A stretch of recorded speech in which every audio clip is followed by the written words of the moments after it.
नमस्कार। Study IQ IAS Hindi में आपका स्वागत है। मैं विरत दुबे एक बार समक्ष आपके फिर से हाजिर हुआ हूँ। हिस्ट्री ऑन मैप में हम लोग इतिहास को पढ़ रहे होंगे नक्शे पर। तो जैसा कि मैंने बताया कि आपको जो टॉपिक है वो कौन सा है, हिस्ट्री ऑन मैप। ठीक है, ये आपका टॉपिक है हिस्ट्री ऑन मैप में। आज का जो टॉपिक है वो है मुगल वंश। मुगल वंश और मुगल वंश की शुरुआत जो है वो बाबर से होगी। तो ये शुरुआत आपकी 1526 से मानी जाएगी। और मुगलों में खास तौर से 6 मुगल प्रसिद्ध हैं, जिसमें अंतिम मुगल जो हैं वो औरंगजेब हैं, जो कि 1707 में जिनका शासनकाल समाप्त हो जाता है और जीवन काल भी। तो यहाँ तक मोटे मोटे तौर पर हमको समझ में आता है कि भाई ये हमारा जो मुगल काल है वो है। हालांकि 1707 के बाद का काल भी है, जिसको उत्तर मुगल काल के नाम से जाना जाता है, जो बहादुर शाह जफर जब तक हैं तब तक माने जाएंगे। तो हम यहीं तक इसको समझ रहे हैं फिलहाल, और 1526 से इसकी शुरुआत कर रहे हैं। 1526 से इसकी जो है वो शुरुआत कर रहे हैं।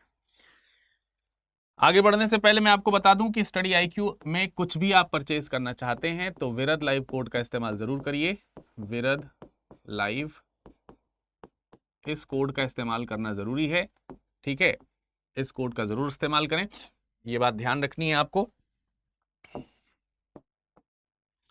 ठीक है, चलिए आज के शासन में आज के इस सेशन में, सॉरी शासन याद आता है बार बार, सेशन में हम लोग बाबर के बारे में पढ़ेंगे। और बाबर का भारत में जो कार्यकाल है वो 1526 से लेकर के 1530 तक माना जाएगा। इसलिए हम इसका टाइम पीरियड यहां से 1526 से 1530 ही रख लेते हैं।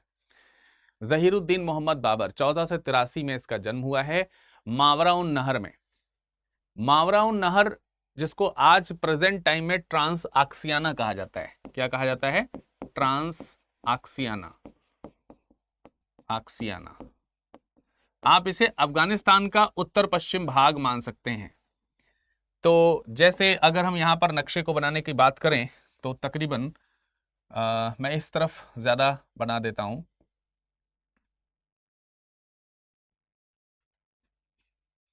तो पहले भारत का नक्शा जो है बनाते हैं। ठीक है, भारत के नक्शे को ड्रॉ करेंगे और मान लेते हैं कि यहां पर से कहीं पर ये इधर की ओर हमें निकल जाना है। तो इस तरफ कहीं आपकी सिंधु नदी है, जो कुछ इस तरीके से ड्रेन होती है। यहीं पे कहीं पे आपको सतलज नदी आपको देखने को मिलेगी।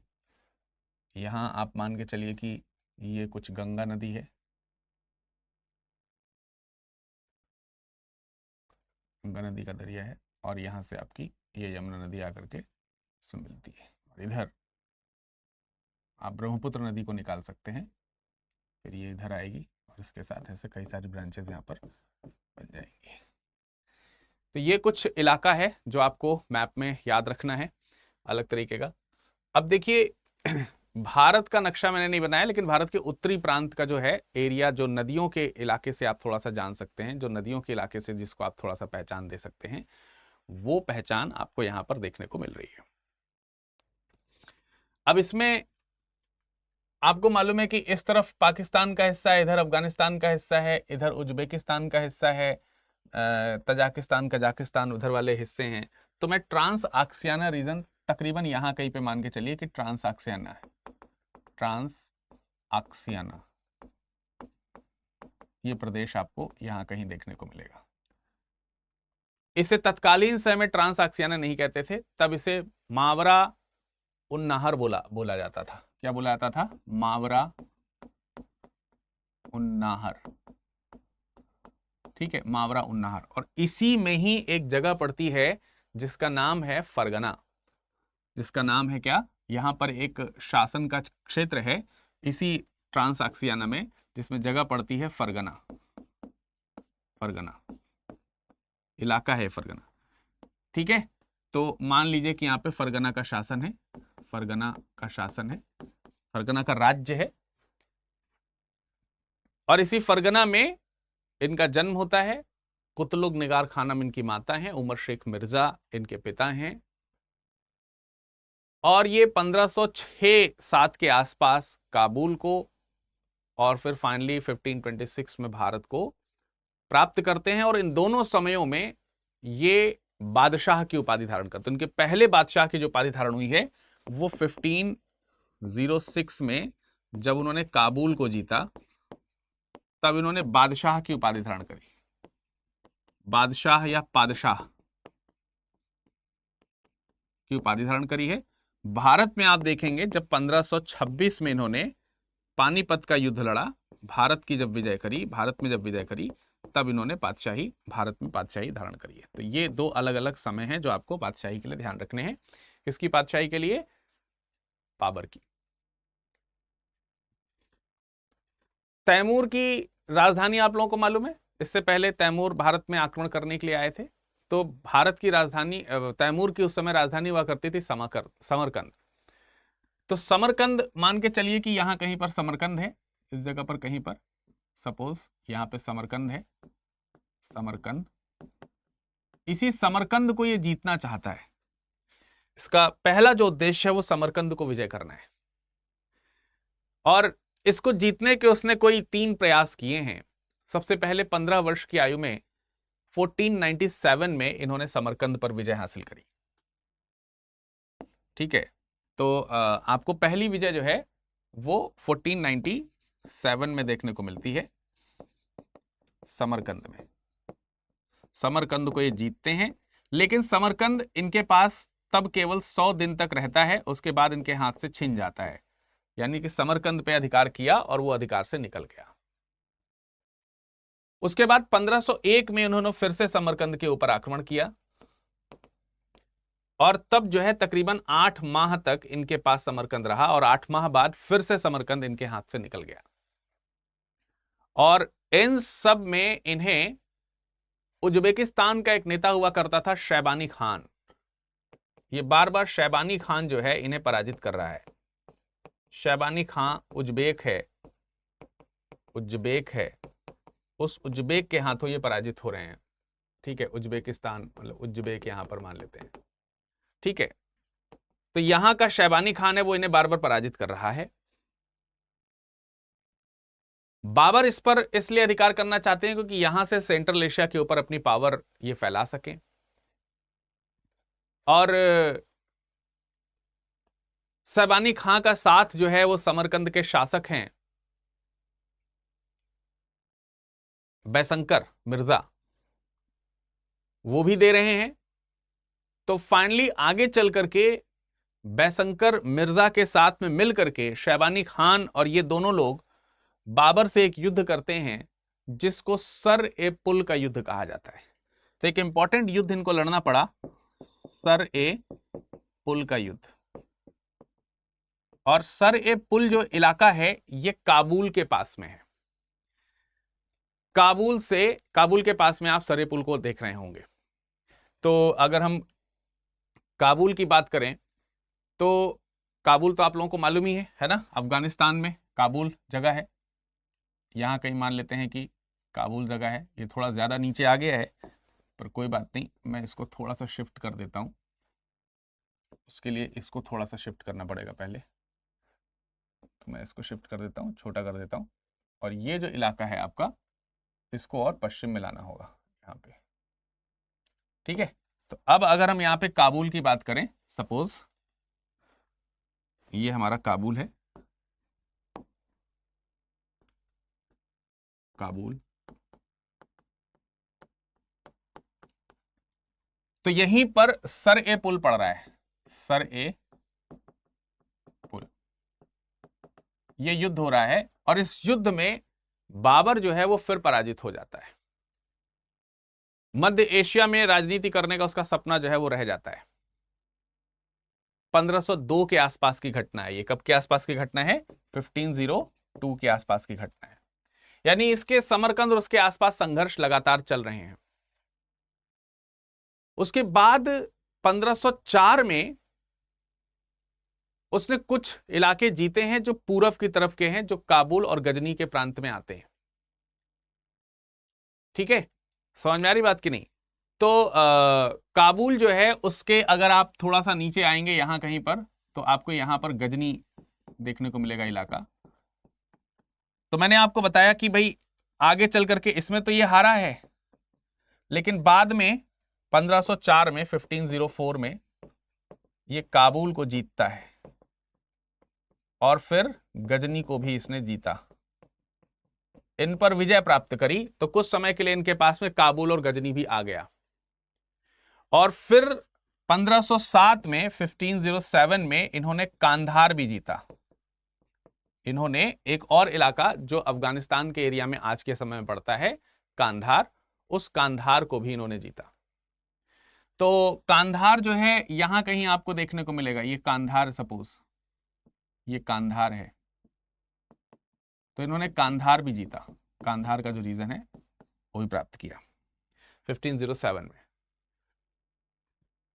अब थोड़ा सा स्थायित्व तो आया ही था, लेकिन 1511-12 में इनका जो है फिर से एक्सपेंशन करने का, यानी कि अपने राज्य विस्तार करने का मन होता है। तो उस समय फारस के एक शाह हैं, ईरान के एक शाह हैं जिनका नाम है इस्माइल, शाह इस्माइल, उनके साथ ये समझौता करते हैं। तो फारस आपको पश्चिम में देखने को मिलेगा। यहां पे तो मैं फारस नहीं बना रहा हूं, लेकिन कई बार पहले मैप में आपको बना करके समझा चुका हूं। इस तरफ फारस है, फारस के शाह हैं इस्माइल शाह, शाह इस्माइल, शाह इस्माइल।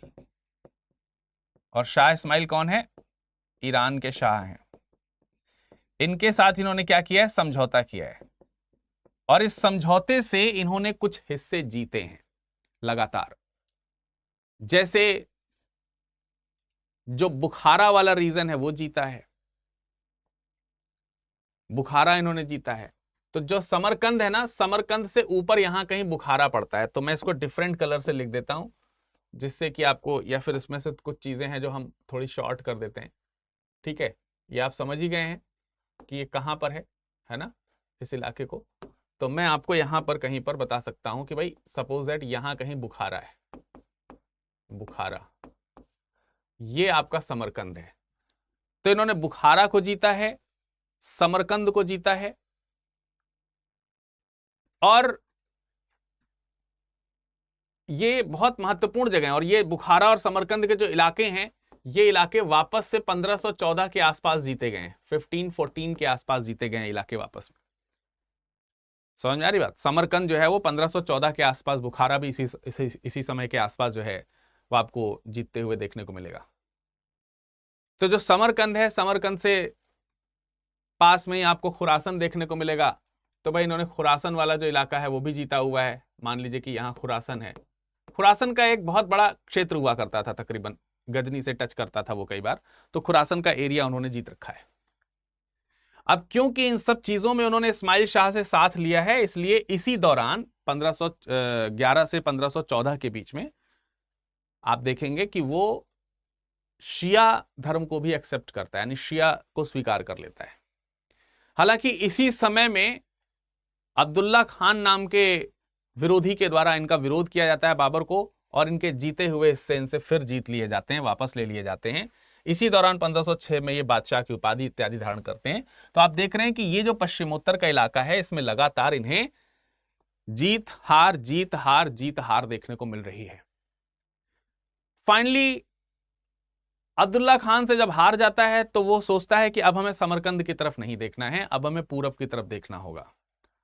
कुछ लोग कहते हैं कि किसी वृद्ध महिला ने इनको कोई कहानी सुनाई और उससे प्रेरित होकर के ये भारत की ओर आने का विचार करते हैं, तो वापस समरकंद की तरफ नहीं देखते। लेकिन तत्कालीन समय में इनके राज्य जो आपको देखने को मिलेंगे, तो वहां से एक आमू दरिया बहता है जो ईरान और उज्बेकिस्तान की सीमा को भी तय करता है उस समय। तो आमू दरिया जो है यहां से बह रहा है, सपोज दैट ये जो आमू दरिया बह रहा है, इस आमू दरिया ने इन लोगों की जो राज्य है उस राज्य की सीमाओं को तय कर दिया है, ठीक है, और उस राज्य की सीमाओं को तय कर दिया है। तो आमू दरिया से ही पूरब की तरफ या हल्का सा पूर्व की ओर अगर आप देखें तो खुरासन के आसपास, माफ कीजिएगा, समरकंद के आसपास इनका इलाका छोटा सा बचा रह गया है। तो ईरान, उज्बेकिस्तान और बाबर, इन सब के बीच में आमू दरिया ही है जो सीमा तय कर रहा है। लेकिन अब तो बाबर ने तय किया है कि हमें पूर्व की तरफ बढ़ना है, और पूर्व की तरफ बढ़ने पे आप देखेंगे कि भारत के जो इलाके हैं उस इलाके में इनको प्रवेश मिलना चाहिए। तो इसका मतलब यह हुआ कि अब बाबर भारत की ओर जब आक्रमण करेगा तो जो सीमांत प्रांत हैं वो उसके कब्जे में पहले आएंगे, स्वाभाविक सी बात है क्योंकि पश्चिमोत्तर से आ रहा है। तो हम उसके बारे में भी आपको बताएंगे, लेकिन पहले ये बता दें कि जिस समय बाबर भारत में आक्रमण करने आया उस समय भारत की स्थिति क्या है, यानी कि उस समय भारत में कौन कौन लोग कहां कहां राज जो है वो चला रहे हैं, तकरीबन किसके किसके हाथ में क्या क्या चीजें हैं, उसके ऊपर थोड़ी सी हम चर्चा करते हैं। तो यहां तक के पॉइंट तो आपको वैसे ही क्लियर हो गए होंगे, है ना, यहां तक की सारी चीजें समझ में आ गई हैं। इसमें बार बार उनको जीत हार का सामना करना पड़ ही रहा है। लेकिन अब अगर आगे डिस्कशन करें तो हमको पता चलता है कि बाबर के आक्रमण के समय, अच्छा भारत की स्थिति की हम बात कर रहे थे, तो उस समय ये जो बंगाल वाला इलाका है, इधर जो आपको ये जो बंगाल का इलाका मिलेगा, बंगाल का जो प्रांत है, यहां पे नुसरत खान जो है, नुसरत खान ये बंगाल में स्वतंत्र शासन लेकर के बैठे हुए हैं। लोधी वंश का समय चल रहा आपको मालूम है, और उनके हाथ से सारी चीजें धीरे धीरे करके निकल गई थी। तो नुसरत खान यहां पर हैं। मालवा में, मालवा वाले रीजन की अगर हम बात करें, ये मालवा का रीजन अगर ये मालवा का रीजन है, तो मालवा में आप देखेंगे कि महमूद शाह द्वितीय जो हैं वो गद्दी पर बैठे हुए हैं। यहाँ पे महमूद शाह हैं, महमूद शाह सेकंड हैं। और इससे पश्चिम की तरफ अगर हम जाएं, यानी कि गुजरात की तरफ अगर हम जाएं, तो यहां पर पहले मुजफ्फर शाह द्वितीय का शासन हुआ करता था, लेकिन अब यहां पर बहादुर शाह शासक है। अगर हम गुजरात एरिया की बात कर रहे हैं तो ठीक है, यहां पर बहादुर शाह का शासन चल रहा है। तो ये एरिया आपको यहां पर पता चला। इसके अलावा दिल्ली की अगर हम बात करते हैं, दिल्ली उस समय केंद्रीय शक्ति बनने का प्रयास कर रहा था। तो यहां पर आपको मालूम है कि इब्राहिम लोदी है, इब्राहिम लोदी यहां पर शासन कर रहे हैं, ये दिल्ली है।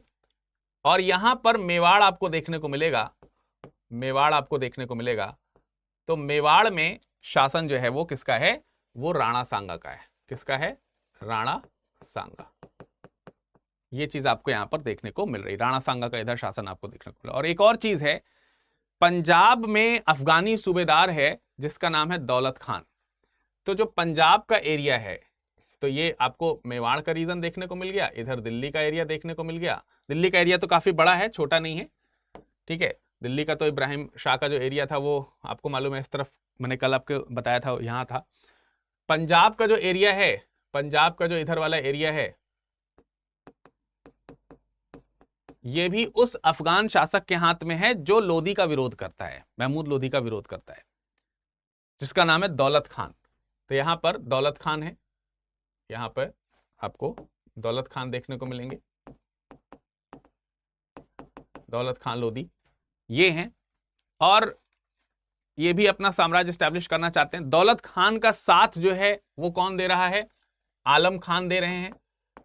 आलम खान जो इब्राहिम लोदी के चाचा हैं, मैंने आपको बताया था, ठीक है, इब्राहिम लोदी के चाचा हैं। ये दिल्ली केंद्रीय शक्ति है यहां पर फिलहाल, इसी तौर पर अगर देखा जाए तो ये स्थिति है भारत की जिस समय ये भारत में आक्रमण करना है। और आपको मालूम है कि दौलत खान, आलम खान, ये सब लोग जो है काबुल में माफ कीजिएगा, काबुल में जो है ये बाबर से मिलने जाते हैं। तो काबुल जो जगह है, ये इस काबुल वाली जगह पर ये दौलत खान जो इनसे मिलने जाते हैं। राणा सांगा के भी दूत जो है वो इनसे मुलाकात करते हैं मेवाड़ से, और दिल्ली जो है उसके विरोध में यहां पर सहयोग करने की बात हो रही है, क्योंकि दिल्ली को केंद्रीय शक्ति के तौर पर एक्सेप्ट नहीं कर रहा है कोई। तो जब बाबर भारत पे आक्रमण करने आएगा तो दिल्ली पर आक्रमण जो है उसका वो 1526 में आपको मालूम है पानीपत का युद्ध हो रहा है, लेकिन उससे पहले उसने यहां तक 4 और आक्रमण किए हैं, यानी 5वां आक्रमण दिल्ली के ऊपर है। तो 5 बार जो ये आक्रमण हो रहे हैं, उसमें पहला आक्रमण 1519 में बाजार और भेरा के दुर्ग पर आपको देखने को मिलेगा। 1519 में बाजार और भेरा, इन 2 जगहों पर देखने को मिलेगा। भेरा जो है ये झेलम नदी के किनारे है, और बाजार और भेरा जो हैं ये पश्चिम से पूर्व की ओर के प्रवेश द्वार कहलाते हैं। ये एक तरीके से ये भारत के प्रवेश द्वार कहलाते हैं। तो पाकिस्तान और अफगानिस्तान की जो सीमा है, पाकिस्तान अफगानिस्तान सीमा के पास में यहां कहीं पे आप देखेंगे कि बाजौर आपको जगह देखने को मिलेगी, बाजौर।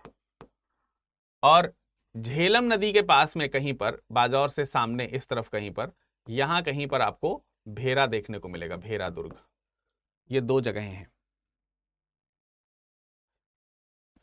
यहां आक्रमण किया गया है, लेकिन इस आक्रमण में उस जगह पर यूसुफजई जाति के कुछ लोग हुआ करते थे, उनको पराजित करने का काम किया गया है।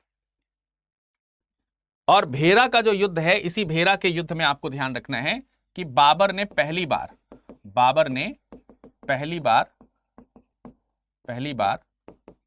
बारूद और तोप का प्रयोग जो है वो भारत में किया है। यह चीज आपको यहां पर ध्यान रखनी है। इसके बाद आप देखेंगे 1519 में ही सितंबर में तकरीबन दूसरा हमला उसका होता है पेशावर पर। ठीक है, दूसरा हमला जो है वो आपको कहां पर होता है, पेशावर पर। तो जो भेरा है, भेरा इसी के नॉर्थ वेस्ट में यहां कहीं पे आप पेशावर देखेंगे, पेशावर। तो 1519 में ही इसका एक और आक्रमण होता है जो कि कहां हो रहा है, पेशावर में। और अब यहां पर सारी जीत इसको हासिल हो रही है, इसमें कोई दो राय नहीं है। पेशावर जीत लिया है। पेशावर जीतने के बाद तीसरा जो आक्रमण हुआ है वो आपका सियालकोट पे हुआ, थर्ड अटैक। ये भी इसी समय करीब 1519 के आसपास ही सियालकोट पर आक्रमण किया गया। तो सियालकोट भी आपको यहीं कहीं देखने को मिल जाएगा।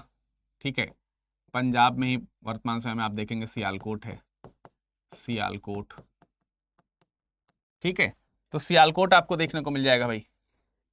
सियालकोट पर इन्होंने आक्रमण किया है। चौथा आक्रमण 1524 में हुआ है लाहौर में। 1524 में लाहौर में चौथा आक्रमण आपको देखने को मिल रहा है। तो पहला, दूसरा, तीसरा और ये आपका चौथा आक्रमण। ठीक है, तो लाहौर जो है आप मान के चलिए कि यहां कहीं आपका ये लाहौर है अगर, तो इन्होंने लाहौर पर 1524 में आक्रमण किया। तो चार आक्रमण तो आपके ये हो गए।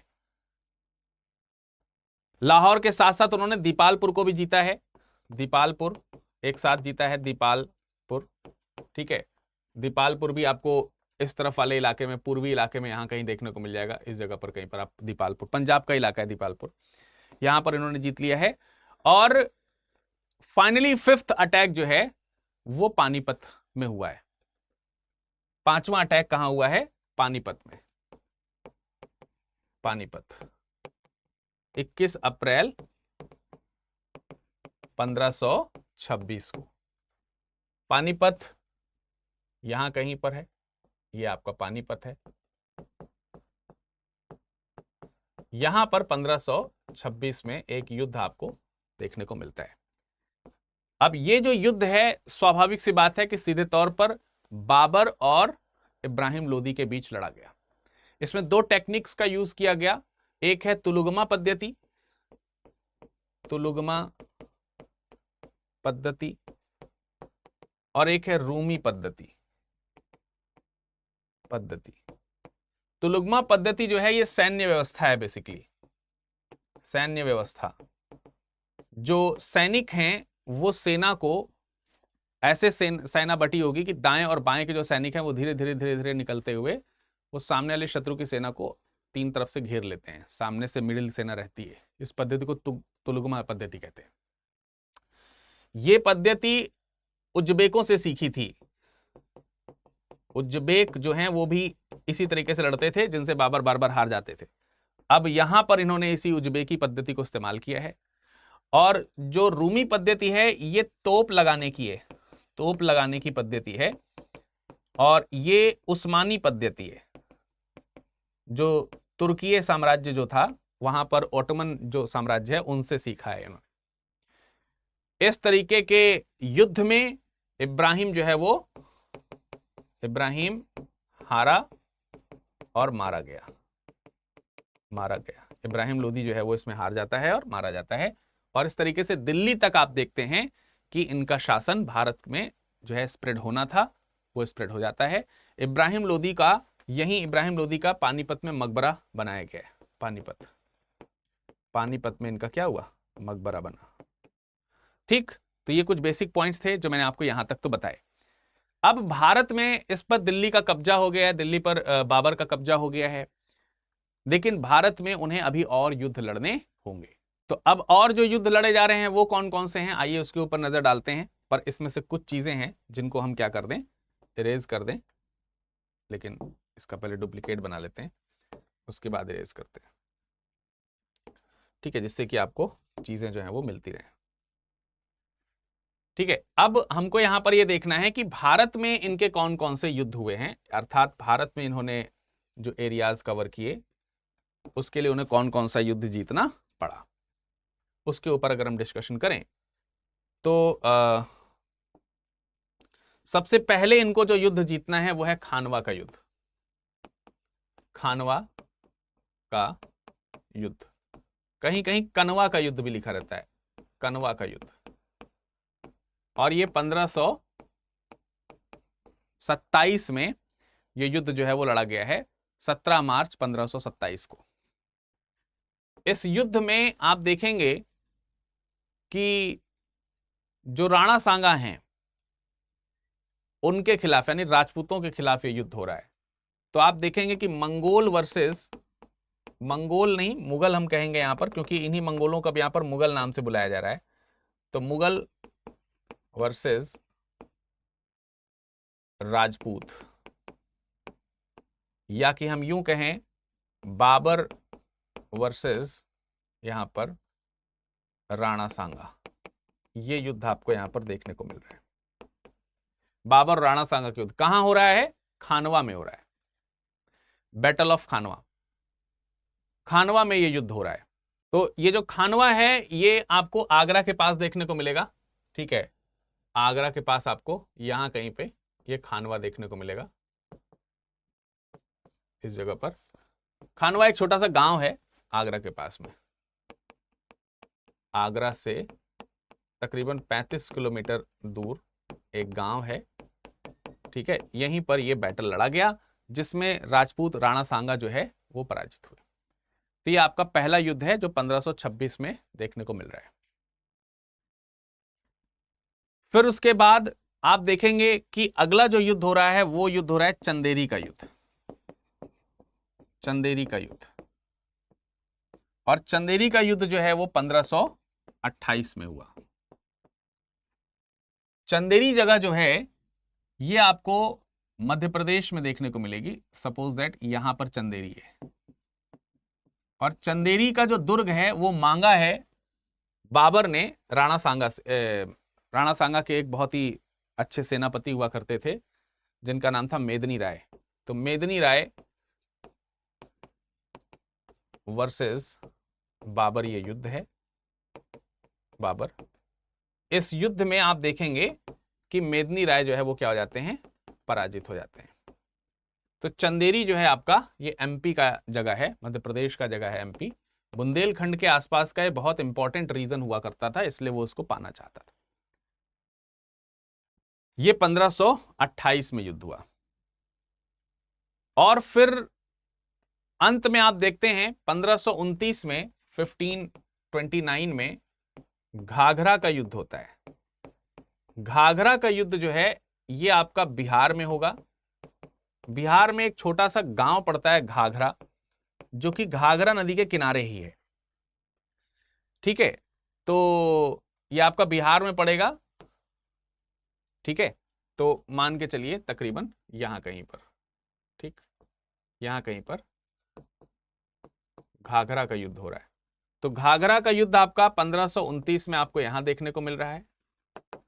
1529 में चंदेरी का युद्ध जो है आपको 1528 में यहां देखने को मिल रहा है। 1528 में खानवा का युद्ध जो है आपको 1527 में यहां देखने को मिल रहा है, और 1526 में आप पानीपत का युद्ध देख चुके हैं। तो 4 युद्ध जो हैं वो आपको पानीपत, खानवा, चंदेरी और घाघरा के तौर पर देखने को मिलेंगे। ये 4 युद्ध तो आपको यहां पर इंपॉर्टेंटली समझने ही है। उसके बाद आपको मालूम है कि 1530 में जो है 1530 में बाबर की मृत्यु हो जाती है और इसे ये चाहता है कि इसे काबुल में दफनाया जाए, लेकिन इसे दफनाया गया आराम बाग में, और आराम बाग जो है वो आगरा के पास में है। आगरा के पास में, ये जो आगरा जगह मैंने आपको दिखाई थी जहां पे खानवा दिख रहा है आपको, यहीं पर इसको जो है क्या कर दिया गया, दफनाया गया। बाद में इसको जो है काबुल, इनके कब्र को खोद करके काबुल इनको पहुंचा दिया गया था। तो ये इनिशियल प्लेसेस हैं जहां पर आप देख सकते हैं बहुत सारे लोकेशंस आपको यहां पर देखने को मिलेंगी, छोटी छोटी जो मैंने आपको दिखाई। आई होप कि आपको सारे के सारे पॉइंट्स जो हैं वो क्लियर हुए होंगे। ठीक है, तो इसको अच्छे से आप बनाइएगा, इसको अच्छे से प्रिपेयर कीजिएगा। और मैं आपको एक और चीज बता देता हूं कि अगर आप स्टडी IQ IAS हिंदी में जुड़े ही हैं और अच्छे से पढ़ाई करना चाहते हैं, तो स्टडी IQ IAS की तरफ से GS के फाउंडेशन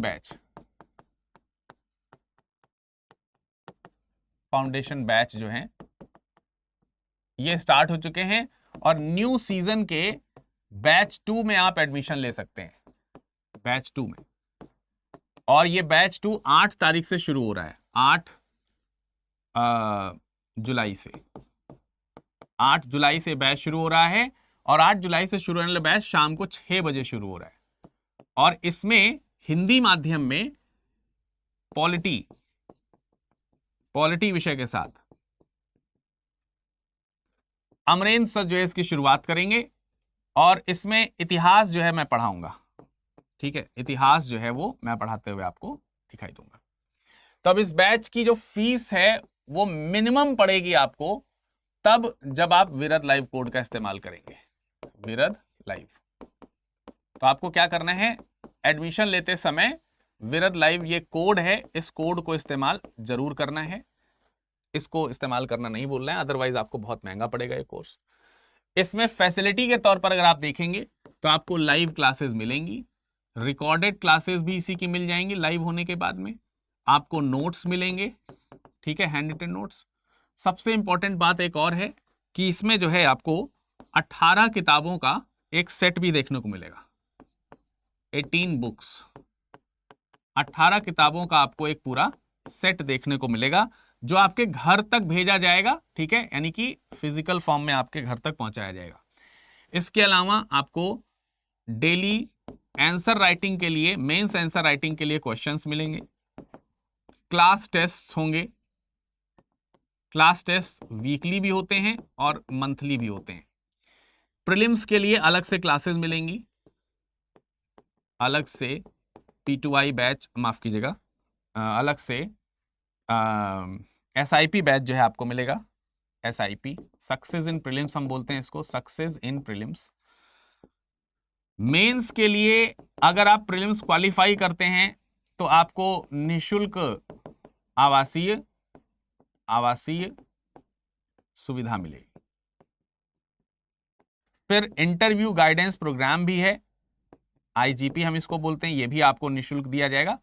तो ये इसीलिए हम इसको बोलते हैं, ये GS फाउंडेशन बैच P2I है। क्या है ये? P2I, प्रीलिम्स से लेकर के इंटरव्यू तक 2 साल की वैलिडिटी है, सब कुछ मिलने वाला है इसमें, कुछ भी चीज ऐसी नहीं है जो ना मिल रही हो। फिर भी अगर आपको कोई कंफ्यूजन है तो मैं आपसे कहूंगा कि आप मुझे यहां पर संपर्क कर सकते हैं। ये हमारा इंस्टाग्राम है और यही हमारा टेलीग्राम भी है। तो आपको इंस्टाग्राम या टेलीग्राम में virad.dubey के नाम से सर्च करना है मुझे, या फिर आप हमें ईमेल कर सकते हैं virad.dubey@studyiq.com पर। तो हम आपको पूरी सहायता प्रदान करेंगे, और इंस्टाग्राम पे, टेलीग्राम पे इसका PDF भी आपको अपलोड कर दिया जाएगा। आपका समय शुभ हो। अगली क्लास में मुलाकात करेंगे नए चैप्टर के साथ। धन्यवाद।